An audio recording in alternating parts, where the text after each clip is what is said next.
শিক্ষার্থী বন্ধুরা, আজকের অনলাইন ক্লাসে সবাইকে স্বাগতম।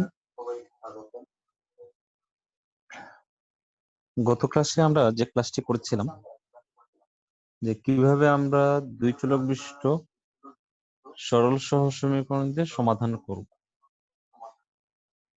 সমাধান করার চারটি পদ্ধতি ছিল, যেমন একটি হলো প্রতিস্থাপন, দ্বিতীয়ত অপনয়ন, 3 নম্বর আর্গুণন পদ্ধতি, 4 নম্বর রৈখিক পদ্ধতি। আমি তোমাদের গত ক্লাসে আর্গুণন পদ্ধতিতে সমাধান করা দেখিয়েছিলাম। আজকে মূলত রৈখিক পদ্ধতিতে কিভাবে সমাধান করতে হয় সেটি দেখাবো। এখানে তোমরা দেখো যে প্রশ্ন 2-এ একটি প্রশ্ন দেওয়া আছে, সৃজনশীল প্রশ্ন। সৃজনশীল প্রশ্নটিতে কিন্তু ক নম্বর, মানে এখানে তোমার যে ক নম্বর যে প্রশ্নটি, এখানে উদ্দীপক থেকে তোমার একটা সমীকরণ জোট গঠন করতে হবে। তারপরে খ নম্বর দেখো, উপর থেকে ক নম্বর থেকে যে সমীকরণ দ্বয় পাবে সেই সমীকরণ দ্বয়ের সমাধান নির্ণয় করতে হবে। সেটি কিভাবে? আর্গুণন পদ্ধতিতে। খ নম্বর এখানে লেখা আছে সমীকরণ জোটটি আর্গুণন পদ্ধতিতে সমাধান করো। তোমাদের আমি ক নাম্বার এখানে দেখাচ্ছি না, তোমরা অলরেডি এখানে বুঝতে পারবে, গত ক্লাসে যেহেতু দেখিয়েছিলাম, প্র্যাকটিস করে নিবে। আজকে আমরা আলোচনা করব গ নাম্বারটি নিয়ে, যে খ নাম্বার হতে যে আমরা দুটি সমীকরণ পেয়েছি, মানে ক হতে খ নাম্বারে পেয়েছি, খ হতে আবার আমরা গ নাম্বারে এটা লিখে নেব যে x - 2y + 7 = 0, আবার x - y + 2 = 0। তাহলে এই দুইটা সমীকরণকে আমরা কি করব? আর্গুণন পদ্ধতিতে আমরা সমাধান নির্ণয় করব।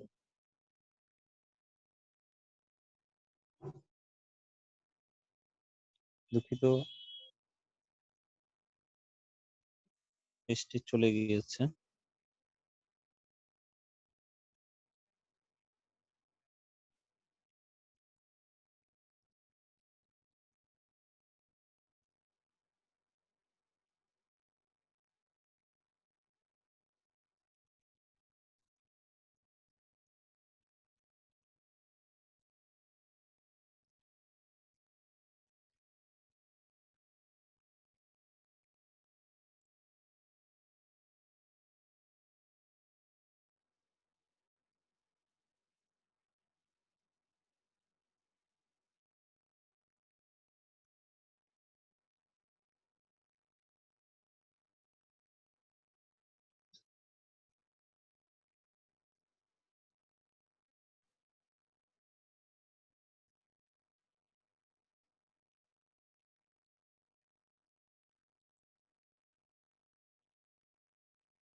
পরে তোমরা পুরো ভিডিও দেখে পুরো প্রশ্নটি তুলে নিবে।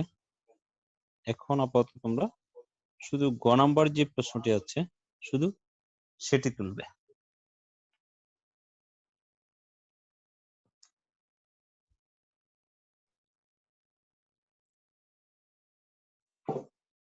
সমীকরণটি তোমরা তুলে নাও।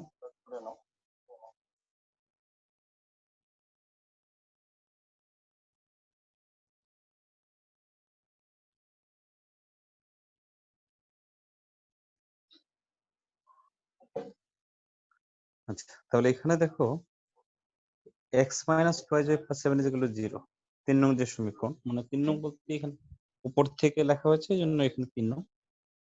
তাহলে সমীকরণ 3 নং থেকে পাই আমরা -2y = -7 - x। এটা কিভাবে আসলো?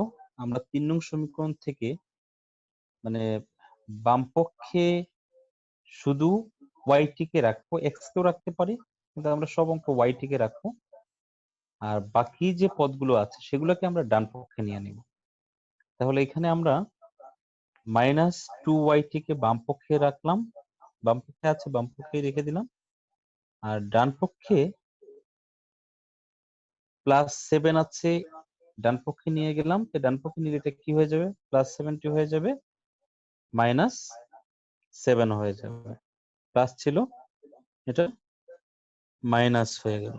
ঠিক আছে, তোমরা দেখতে পাচ্ছ। তারপরে এক্সটাও বাম পাশে ছিল +x, ডান পাশে গিয়ে হয়ে গেল সেটি -x। তারপরে দেখো, অতএব শুধু ওয়াই টিকে আমরা বাম পক্ষে রাখলাম, ওয়াই টিকে বাম পক্ষে রেখে -2টা বাম পক্ষে গুণে ছিল ওয়াই এর সাথে, তাহলে এটাকে আমরা ডান পক্ষে ভাগ করে নিচে নিয়ে গেলাম। কেন নিচে নিলাম? কারণ আমরা জানি যে এক পক্ষে যদি কোনো কিছু প্লাস আকারে থাকে তাহলে অন্য পক্ষে গিয়ে সেটি মাইনাস হবে, মাইনাস থাকলে প্লাস হবে, গুণ থাকলে ভাগ হবে, ভাগ থাকলে গুণ হবে। তাহলে যেহেতু -2 ওয়াই সাথে গুণে আছে, তাহলে ডান পক্ষে গিয়ে সেটি ভাগ হয়ে গেল। এখান থেকে আমরা দেখো সমীকরণটিতে আমার যে লাল বৃত্ত আমি যেখানে পড়তেছি সেখানে দেখো আমি লাল বৃত্তটি নিয়ে নিলাম। সমীকরণটিতে এক্স এর কয়েকটি মান নিয়ে ওয়াই এর অনুরূপ মান বের করি ও নিচে সমীকরণে স্থাপন করে ছকটি তৈরি করি।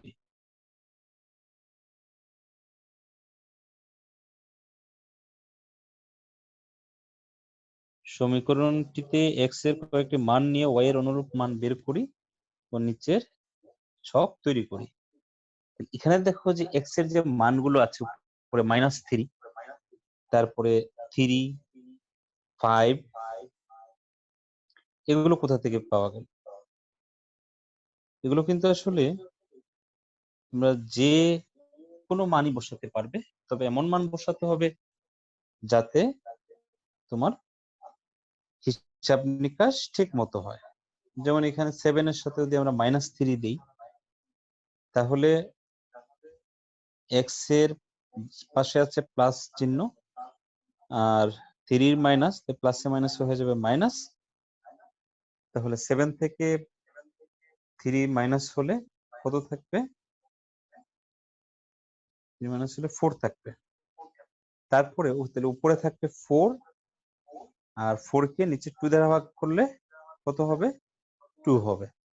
সেই 2টি কিন্তু y এর মান, তাহলে y সমান এখানে 2। সেই অনুরূপ ভাবে x এর মান যদি 3 হয়, 7 + 3, 7 + 3 হলে হবে 10, আর 10 কে 2 দ্বারা ভাগ করলে হবে 5। এভাবে 5 যদি বসাই, 5 মানে 7 + 5 হবে 12, এবং 12 কে 6 দ্বারা ভাগ করলে, 2 দ্বারা ভাগ করলে আমরা ভাগফল পাবো 6।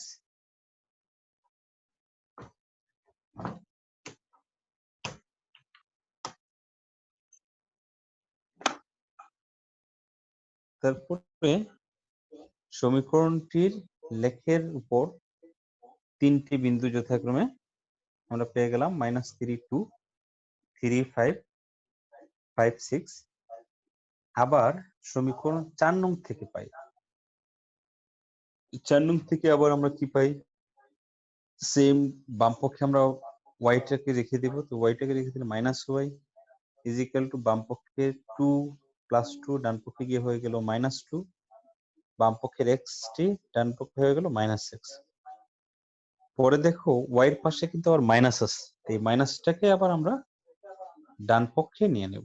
ডান পক্ষে নিলে মাইনাস চিহ্ন দ্বারা দুইটি পদকে গুণ করতে হবে। এই দুইটি পদকে গুণ করলে 2 এর মাইনাস এবং y এর মাইনাস, মাইনাস মাইনাস হবে প্লাস, +2, আবার x এর পাশের মাইনাস চিহ্ন কে ওই মাইনাস দ্বারা গুণ করলে মাইনাস মাইনাসে +x হয়ে যাবে। এখন আমরা সমীকরণটিতে x এর ঠিক সুবিধা মতো কয়েকটি মান নিয়ে ওয়াই এর অনুরূপ মান বের করি ও নিচের ছক তৈরি করি। এক্স এর মান এখানে আমরা বসালাম -3। আচ্ছা, আরেকটা কথা বলে রাখি, আমরা কিন্তু একটা বিষয় খেয়াল করব যে ক হতে আমরা যে মান পাবো, যে সমাধান পাবো, এই সমাধানটি কিন্তু এখানে অবশ্যই থাকতে হবে। এই দুইটি ছকে কিন্তু থাকতে হবে, কারণ ওই দুটি মানই এখানে আমাদের উত্তর বের হবে। এখানে বের হয়েছে 3, 5 নির্ণয়ের সমাধান ক নাম্বার থেকে। এখানেও কিন্তু আমাদের 3 এবং 5 এটি হবে। তাহলে এই ছকটিতে দেখো -3 যদি বসানো হয়, -3 বসানো হলে প্লাস এক্স আর মাইনাস মানে 3 এর মাইনাস, তাহলে প্লাস মাইনাস -3 প্লাস 2, 2 -3 হলে y এর মান হবে -1। সেম 2 যদি আমরা বসানো হয়, 2 বসানো হলে y এর মান পাবো 4, x এর মান যদি 5 হয় তাহলে y এর মান পাবো 7। আর দেখো আমরা যে উপরে যে সমাধান পেয়েছিলাম, এখানে যদি এটা লেখা হয়নি, কিন্তু এখানে ওই মানটিও হবে। তাহলে একটি মান বাদ দিয়ে মূলত x এর মান যদি আমরা 3 বসাই, উপরে যেটি পেয়েছিলাম আমরা সমাধান, 3 বসানো হলে 3 আর 2 যোগ করলে 5 হবে। তাহলে দুটোতেই আমরা কিন্তু দুটি ছকেই x এবং y এর মান 3, 5 এবং 3, 5 আমরা পেয়ে গেলাম।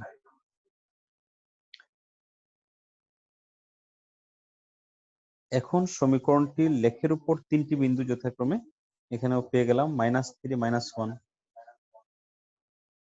2, 4, 5, 7 না লিখে এখানে আমরা লিখবো 3, 5। 5, 7 না লিখে আমরা লিখবো 3, 5 শেষেরটা। পরের সমীকরণটিতে লেখের উপর 3টি বিন্দু যে পেয়ে গেলাম, এখন ছক কাগজে আমরা x ও x ড্যাশ বরাবর x অক্ষ আর y ও y ড্যাশ বরাবর হবে y অক্ষ এবং ও হবে মূল বিন্দু। ছক কাগজের উভয় অক্ষ বরাবর ক্ষুদ্রতম বর্গের প্রতি বাহুর দৈর্ঘ্যকে দ্বিগুণ ধরে, অর্থাৎ এটা কিন্তু আমরা সুবিধা মতো ধরবো। দেখো এখানে ডান দিকে আমরা লিখবো x, বাম দিকে x ড্যাশ, উপরের দিকে y, নিচে y ড্যাশ। y ও y ড্যাশ হবে y অক্ষ আর x ও x ড্যাশ হবে x অক্ষ। তাহলে 1 নং থেকে আমরা যে বিন্দুগুলো পেয়েছিলাম সেগুলো আমরা কিভাবে বসাবো? 1 নং এ দেখো আমরা পেয়েছিলাম কি -3, 2, x এর মান -3, y এর মান পেয়েছিলাম 2। -3, 2 এটা কিভাবে বসাবো? এখানে আমরা প্রতি ক্ষুদ্র বর্গঘরকে আমরা দুই ঘরকে মূলত 1 একক ধরেছি। এখানে বলা হয়েছে যে কি দ্বিগুণকে একক ধরে, মানে দুই ঘরকে আমরা 1 একক ধরেছি। ওটা তোমার সুবিধা মতো যে কোনো ভাবে ধরতে পারো। 0 বিন্দু থেকে দেখো 0 দেওয়া আছে, 0 থেকে তাহলে আমরা 0 থেকে দেখো দেখাচ্ছি, 0 থেকে এখানে এই হচ্ছে 1, 2, 2 ঘরে এখানে হবে 1। তারপরে যেহেতু এটা 3 তাহলে 6 ঘর বরাবর আমরা যাবো, এখানে 1, তারপরে একটু গেলে এই 2, এই বরাবর হলো 3। এখানে কিন্তু আমরা বসাবো না বিন্দু, আমরা বিন্দুটা বসাবো কোথায়? যেহেতু 3, -1 তাহলে নিচের দিকে আমরা 1 ঘর যাব। হ্যাঁ, মূলত সব মানগুলোই কিন্তু আমরা যে বিন্দু যেটা সেটা y বরাবর আমরা বসাবো। তাহলে এখানে -1 2 ঘর বরাবর বসালাম। এরপরে বিন্দুটা হচ্ছে 2, 4। 2, 4 হলে দেখো এখান থেকে মানে সবসময় আমাদের 0 দাগ থেকে হিসাব করতে হবে। 2, 4 হলে 1 ঘর 2 ঘর, হ্যাঁ 2 ঘরকে তারপরে মানে প্রতি 2 ঘরকে আমরা 1 একক ধরেছি, এই জন্য এখানে লেখা হয়েছে দ্বিগুণকে 1 একক ধরে। তাহলে এখানে উপরের দিকে ধরে যাব আমরা 8 ঘর, মানে 2 ঘরকে 1, 2, 3, এই হলো 4। এভাবে 5, 7 এটা বসিয়ে 3টি বিন্দু যোগ করে দিবা। 3টি বিন্দু যোগ করে দিলে আমরা একটা সরলরেখা পেয়ে গেলাম এবং দুই দিকে বর্ধিত করে দিবা। এইভাবে আমরা কি করব, দ্বিতীয় ছকের যে বিন্দুগুলো পেয়েছি সেই বিন্দুগুলোকে আমরা অনুরূপভাবে বসাবো। বসালে আমরা দেখো আরেকটা সেম সরলরেখা পাবো। পরে 2টি সরলরেখা যে বিন্দুতে মিলবে, যেমন এখানে এই বিন্দুতে মিলেছে, হ্যাঁ, এই বিন্দুটাই হবে উত্তর বা সমাধান। তাহলে এখানে মনে করি সরলরেখাতে পরস্পর পি বিন্দুতে ছেদ করেছে। লেখচিত্রে দেখা যায় পি বিন্দুর স্থানাঙ্ক 3, 5। 3, 5 আমরা কোথা থেকে পেয়েছি? আমরা কিন্তু উপর থেকে 2 নং সমীকরণেই কিন্তু এটা সরি খ নাম্বারেই কিন্তু আমরা এই সমাধানটি পেয়েছি। তো এখানে যে সমাধান হবে এখানেও কিন্তু সেম একই সমাধান। তাহলে এখানে মনে করি সরলরেখাতে পরস্পর পি বিন্দুতে ছেদ করে লেখচিত্রে দেখা যায় পি বিন্দুর স্থানাঙ্ক 3, 5। তাহলে নির্ণয়ের সমাধান xy সমান 3, 5। তাহলে এখানে এরকম যেহেতু সৃজনশীল প্রশ্ন এটাতে বলেছে কিন্তু যে দুইটি সেম হতে হবে এবং সেম সবসময় কিন্তু সেম উত্তর হবে। তাহলে ক্ষয়ের প্রাপ্ত মান ও বয়ের প্রাপ্ত মান সমান, সুতরাং আর্গনন পদ্ধতি ও লেখচিত্র পদ্ধতি উভয় পদ্ধতিতে প্রাপ্ত মান সমান। আশা করি তোমরা মোটামুটি বুঝতে পেরেছো। আর যদি না বুঝে থাকো তাহলে আগামী ক্লাসে জিজ্ঞাসা করবে। আর অনুরূপ যেগুলো আছে দেখবে এগুলো কিন্তু তোমরা চেষ্টা করবে বাড়িতে করার জন্য। আর যদি কোনো সমস্যা থাকে পরবর্তীতে বলবে। ধন্যবাদ সবাইকে, ভালো থাকো। আগামী ক্লাসে আবার সবার সাথে যুক্ত হব। ধন্যবাদ আবারও সবাইকে।